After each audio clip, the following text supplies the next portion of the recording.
আজকে অনেক দিন পরে একটা ভর্তার রেসিপি শেয়ার করব, যেটা দেখেই জিভে জল চলে আসবে। কি দিয়ে বানাবো? খুব ইউনিক একটা এলিমেন্টস, কাঁঠালের বীজ দিয়ে। কাঁঠাল তো খুব মজা করে খাওয়া হয়, কিন্তু কাঁঠালের বীজ কি খাওয়া হয়? যদি খাওয়া না হয়ে থাকে, আজকের রেসিপিটা অবশ্যই আপনার জন্য। কাঁঠালের বিচিগুলো ভালোভাবে ছিলে অল্প পানি দিয়ে এভাবে সিদ্ধ দিয়ে দিবেন। যখন হালকা সিদ্ধ হয়ে আসবে, পানিটাও শুকিয়ে আসবে, কয়েক কোয়া রসুন সরাসরি ওখানে দিয়ে দিবেন।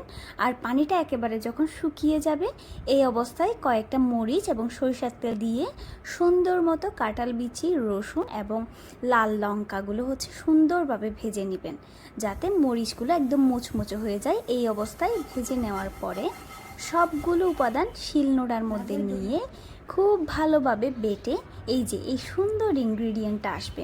সাথে কিন্তু আপনারা অবশ্যই ধনে পাতাও বেটে নেবেন, তাহলে অনেক মজার একটা ভর্তা হবে। এই যে আমি পেঁয়াজের সাথে হালকা একটু লেবুর রস অ্যাড করেছি। এরপর আমার বাটা সবগুলো এলিমেন্টস সুন্দরভাবে একটু একটু করে নিয়ে ভর্তাটা মেক করেছি। ভর্তাটা বানানোর সময় অবশ্যই হালকা একটু সরিষার তেল ইউজ করবেন, তাহলে স্বাদটা আরও ভালো হবে।